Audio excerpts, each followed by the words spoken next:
இந்த பக்கம் பார்த்தா சோன்னு மலை, இந்த பக்கம் பார்த்தா சோன்னு மலை.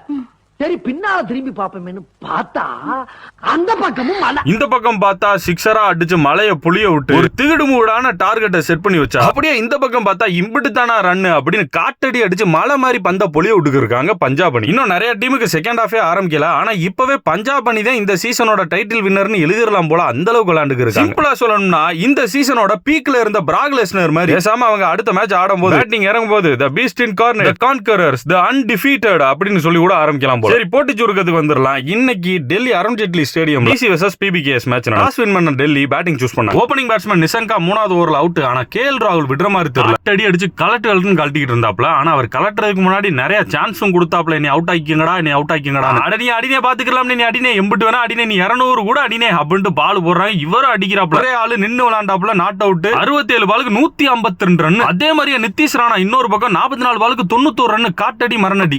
20 ஓவர்ல 2 விக்கெட் இழப்புக்கு 264 ரன். தெரிச்சு போச்சு, டெல்லிக்கு எழுதிரும் அந்த மேட்ச் அப்படின்னு நினைச்சிட்டு இருக்கும்போது रुको जरा சபர் கரோ. இதுக்கு முன்னாடி 262 ரன்னை சேஸ் பண்ணி இந்த ரெக்கார்டை வச்சிருக்கவங்களும் நாங்க தான். இந்த ரன்னை ஈஸியா சேஸ் பண்ணிடுவோம், அதுவும் நாங்க பீக்ல இருக்கோம் பீக்ல அப்படின்னு இறங்கின பிரப்சிம்ரன் சிங்கும் பிரியான் சாரியா சேர்ந்து காட்டுத்தனமா டிஸ்கோ டான்ஸ் ஆடி குஜிலி மஸ்ட் பண்ணிட்டாங்க டிசி டீம். தேவை எப்படி போட்டாலும் அடிக்கிறான்டா அப்படின்ற மாதிரி ஆளுக்கு 5 6 மேட்ச் பவர் பிளேலயே ஒன் சைடு ஆயிருச்சு பஞ்சாபுக்கு. எது 164 ரன் டார்கெட் சொல்றேன். அதுக்கப்புறம் நம்ம கேப்டனுக்கு கொஞ்சம் மிச்சம் போகணும். இந்த பிரப்சிம்ரன் சிங்கும் பிரியான் சாரியாவும் அவர் ஒரு 76ல இவர் ஒரு 40 அவுட் ஆகி போறாங்க. அதுக்கப்புறம் தான் ஸ்ரேயா ஐயர் வரா. மனுஷன் கடைசி 16 ஓவருக்கு அப்புறம் ஒரு சான்ஸ் கொடுத்தாப்ல டிசிக்கு. பாவம் அருண் நாயர் அந்த பாவம்லாம் எங்களுக்கு வேணா, நான் அந்த கேட்சை விட்டுறேன்னு விட்டுட்டா. கேட்சை விடல, மேட்சே விட்டேன்னு ஈவு இறக்கமே பார்க்காம காட்டடி அடிச்சு 7 6 3 4 71 ரன் மேட்சை முடிச்சிட்டா. அது எத்தனாவது ஓவர்ல 19வது ஓவர்ல 264 ரன் அதிக ரன்களை சேஸ் பண்ண டீம் இருந்த ரெக்கார்டு, அவங்க வச்சிருந்த ரெக்கார்டு அவங்களே பிரேக் பண்ணி இப்ப அவங்களே முதல் இடத்துல. சோ தங்களோட 6வது வெற்றியும் பதிவு பண்ணி அன்டிஃபீட்டடா ஒரு காட்டுத்தனமான டீமா இருக்காங்க பஞ்சாப். இடையில லுங்கி இங்கடி பாத்தீங்கன்னா புடனில அடிபட்டு ரொம்ப பெரிய இன்ஜுரி ஆச்சு. அவர் கிரவுண்டுக்குள்ளே ஆம்புலன்ஸ் கொண்டாந்து அவர் வந்து ஹாஸ்பிட்டலுக்கு தீவிர சிகிச்சைக்கு கூட்டிட்டு போனார். அதை பத்தி இப்போ ஒரு அப்டேட் கிடைச்சிருக்கு. ஹி இஸ் ஆல் ரைட் அப்படின்ற மாதிரி. பயப்படுற மாதிரி எதுவும் இல்ல, அவர் குணமடைஞ்சிருவாரு அப்படின்னு.